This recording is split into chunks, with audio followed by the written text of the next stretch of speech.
երկնքի արքայությունը նման է արտի մեջ թաքնված գանձի, որ մի մարդ գտնելով նորից թաքցնում է եւ ուրախությունից գնում վաճառում է իր ամբողջ ունեցածը եւ այդ արտը գնում։ Սիրելի հավատացյալ քույրեր եւ եղբայրներ, ահա մեծ պահքի այս շրջանին, երբ մեծ պահքի կիրակիները եւ նաեւ շաբաթ օրերի սրբոց տոները մեզ քայլ առ քայլ ամրացնելով, զորացնելով, ուժեղացնելով, կարծես փորձում են պատրաստ դարձնել Հարության մեծ տոնին, ահա հասել ենք հերթական արդեն բոլորիս կողմից սիրված մի կարևոր երեկոյին, կես գիշերվա հանգրվանին, երբ բոլորով միատեղվել ենք այս զորավոր եկեղեցու կամարներից ներս միասին տոնախմբելու Սեբաստիայի 40 մանուկների հիշատակությունը։ Ձեզանից բոլորը շատ լավ հիշում են Սեբաստիայի 40 մանուկներին, ովքեր քրիստոնեությունը դավանելու համար, Քրիստոսին հավատալու համար, Քրիստոսին հետևելու համար ուղիղ կես գիշերին նետվել էին սառը լճակը, որպեսզի իրենց մահը գտնեին։ Իրենց մեկ ճանապարհ թողնվել էր այնուամենայնիվ։ Պիտի դուրս գային լճակից, ընդունեին հեթանոսությունը, մերժեին Հիսուս Քրիստոսին եւ ֆիզիկական կյանք ունենան։ Սա էր Սեբաստիայի 40 մանուկների առջև, որ պատկերված էր այդ մթության մեջ։ Մարդիկ, ովքեր անձն էին առել Աստծուն քարոզելու, Աստծուն հավատալու, հանկարծ կանգնած էին փորձության առջև։ Եվ ահա 40 մանուկներ անկոտրում, անսասան իրենց հավատքի մեջ, նվիրումի մեջ, Աստծուն պաշտելու, ճշմարիտ Աստծուն հավատալու մեջ, անսասան մնալով ընդունում են փառքի պսակը եւ արժանանում երկնքի արքայությանը։ Եթե մեր այսօրվա շարականին, ճաշու շարականին ուշադիր եղաք, շարականագիրը հետաքրքիր ձևով ձևակերպել էր այդ լճակը իր ամբողջ տարածության մեջ։ Ասում է Սեբաստիայի այդ լճակը դարձել էր երկրորդ Հորդանանը, որտեղ մեկ անգամ եւս Հիսուս Քրիստոս ինքը իջավ այդ մանուկներին ընդունելու, Աստված իջավ այդ մանուկներին բարձրանալու, իջավ այդ ջրերի մեջ Տեր Աստված ինքը, ինչպես Հորդանանի ջրերի մեջ իջավ։ Սիրելիներ, ես իմ քարոզի նախաբանին այսօրվա ավետարանից մեջբերում արեցի։ Ասում է երկնքի արքայությունը նման է թաքնված մի գանձի արտի մեջ, որը մեկ անց գտնելով այն թաքցնում է եւ գնում իր ունեցածը վաճառում եւ գալիս այդ արտը նորից գնում է, որպեսզի այդ մեծ գանձը ունենա։ Մեզանից շատերին թվում է այս օրերում, թե Աստվածաշնչի խոսքերը եւ պատգամները, Աստվածաշնչի օրենքները պահելը չափազանց դժվար է։ Իրականում ոչ, սիրելիներ։ Աստվածաշնչի այս հատվածը դուք արդեն պատմում եք այս պահին։ Սիրելիներ, ահա թաքնված գանձը, ահա շատերի աչքից այս մթության մեջ,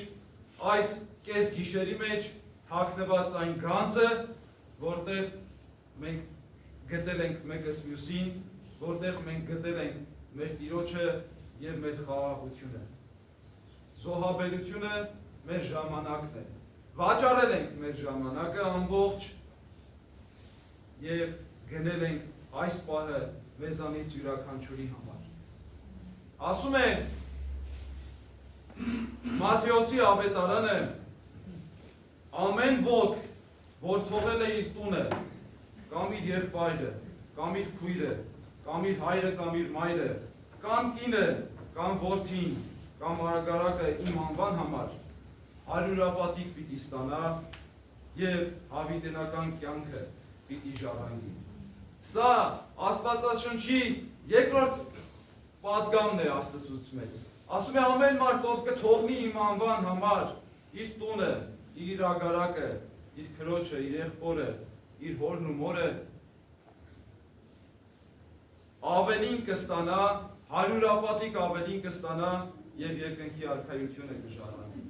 Սիրելիներ, ահա Աստվածաշնչի երկրորդ հատվածը, որը դուք այս պահին պահում եք։ Դժվար չէ Աստվածաշնչով ապրելը, դժվար չէ Աստծո խոսքով ապրելը։ Շատերը կհասկանան, թե թողնել ծնողներին, քրոջը, մորը, եղբորը, տունը, ագարակը ուղղակի թողնել անտեսելով, ոչ սիրելիներ, այս պահին մեզանից շատերը ուղղակի թողել են այն ամենը, ինչ ունենք մենք այս եկեղեցուց դուրս։ Եկել ենք այստեղ մեր Տիրոջը գտնելու, մեր Աստծուն գտնելու, մեր խաղաղությունը գտնելու,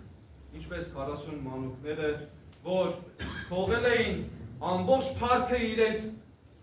զինվորական կյանքի, աշխարհիկ կյանքի, մարմնավոր կյանքի ամբողջ փառքը մերկացել եւ նետվել էին սառը լճակի մեջ, որպեսի Տիրոջն ընդունեին, Աստծո փառքն ընդունեին։ Ահավասիկ սիրելիներ, այս պահը թերևս Աստծո խոսքի կենթանի մարմնացումն է։ Ձեզանից յուրաքանչյուրը եկել է հաստատելու Աստծո խոսքը։ Դժվար չէ Աստծո խոսքով ապրել։ Դժվար չէ 40 մանուկների համար։ Իրենք չէին տանջվում վստահաբար, իրենք չէին սառում այդ լճակի մեջ, իրենց մարմինները ցավ չէին զգում վստահաբար այդ սառնության մեջ, այդ դժվարության մեջ։ Ինչու՞, որովհետև Աստված էր իջել այնտեղ, ինչպես իջավ Հորդանանի ջրերի մեջ։ Այս գեղեցիկ օրը, երբ դարձյալ համախմբվել ենք այստեղ, այս սրբազան կամարների տակ, մեզ համար հատկապես ինձ համար եւ Սուրբ Գրիգոր Լուսավորիչ եկեղեցու երգչախմբի համար թերևս յուրահատուկ պատմական օր էր։ Ամիսներ առաջ, երբ ծառայության կոչվեցի Երևանի Սուրբ Գրիգոր Լուսավորիչ մայր եկեղեցում, մեկ նպատակ կար, տեսիլք կար, այնտեղ կազմել երգչախումբ, որը պատրաստ կլինի ցանկացած տեղ, ցանկացած պահի երգելու Սուրբ Պատարագը։ Հավատացելոց երգչախումբ պիտի լիներ դա, հավատացյալներից կազմված, ովքեր պիտի հետ այսու գնան եւ Հայաստան աշխարհի այն եկեղեցիներում, որտեղ քիչ է պատարագարվում, իրենց հոգևոր երգեցողությամբ լցնեն, իրենց աղոթքներով լցնեն։ Եվ ահա Վասիկ Տիրոջ կամքով Սուրբ Հարության տոնին ընթառաջ մեր առաջին ուխտագնացությունն է այսօր, թերևս այս կես գիշերին Սուրբ Հարություն եկեղեցի։ Եկել ենք Սուրբ Հարության տոնից առաջ Սուրբ Հարության այս զորավոր եկեղեցու օրհնությունը ստանալու, որովհետև գարունը նոր է բացվել, տարին մեզ համար իբրև ուխտագնացներ նոր պիտի սկսվի եւ մենք վստահաբար զորացած այսօրվանով, ավելի ամրացած, ավելի ուժեղացած պիտի շարունակենք մեր աղոթներով լցնել մեր երկրի Հայաստան աշխարհի բոլոր եկեղեցիները։ Այս առիթով ես իմ շնորհակալությունը ուզում եմ հայտնել մեր սիրելի երգչախմբին, ովքեր կամավորաբար, անտրտունջ իրենց աշխարհիկ ժամանակը վաճառելով գալիս ու հոգևորն են գտնում եկեղեցու կամարների տակ։ Սիրելիներ, մենք այսօր նոր մեկ բան գտանք, նոր ուժը ստացանք այսօր այստեղ, այն ուժը կարծես, որը ստացան Սեբաստիայի 40 մանուկները։ Դուք էլ պայմանականորեն 40 եք, եւ վստահաբար այսօր Աստծո օգնությունը իջավ ձեզ վրա։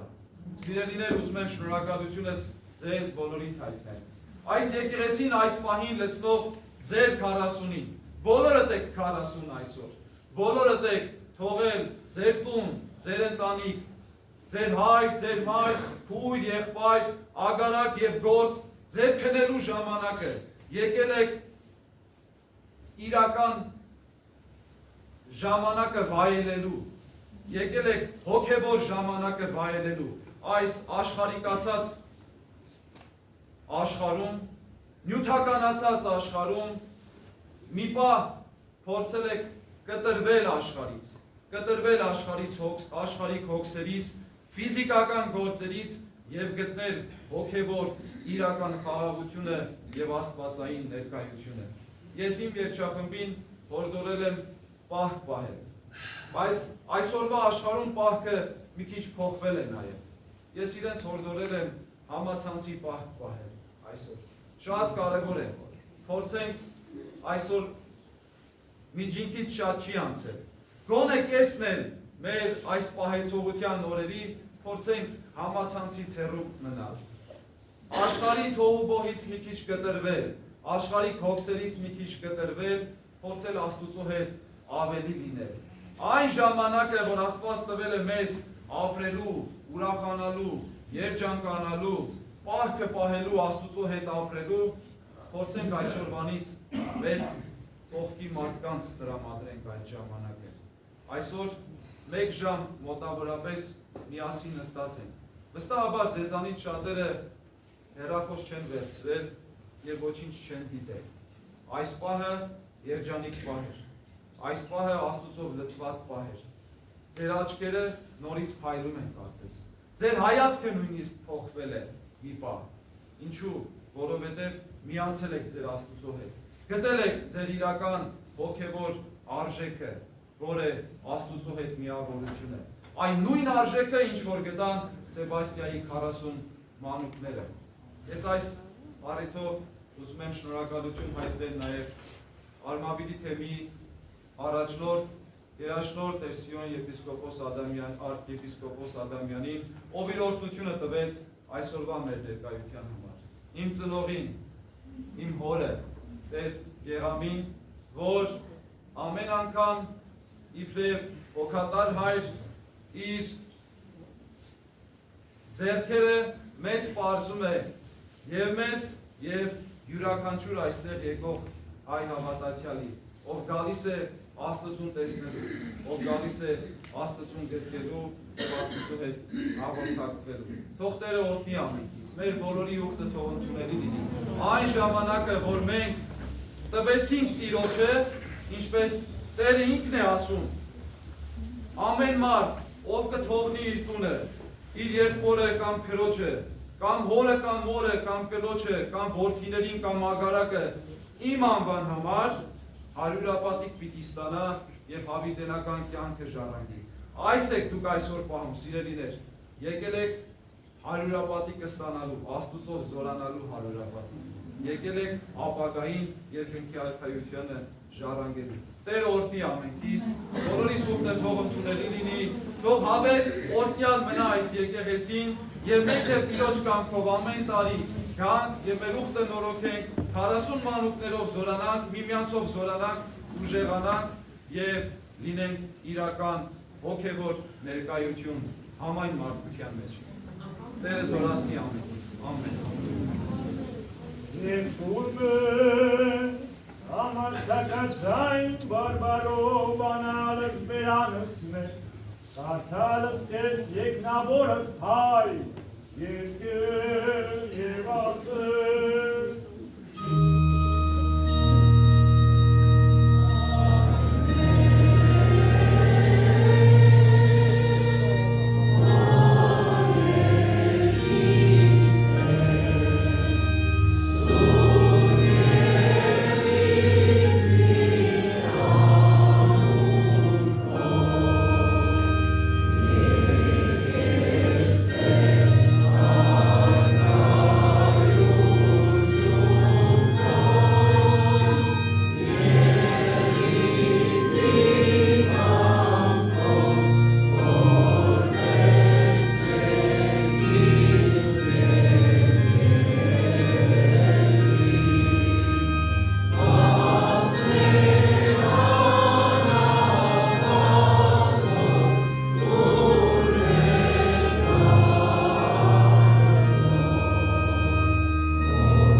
As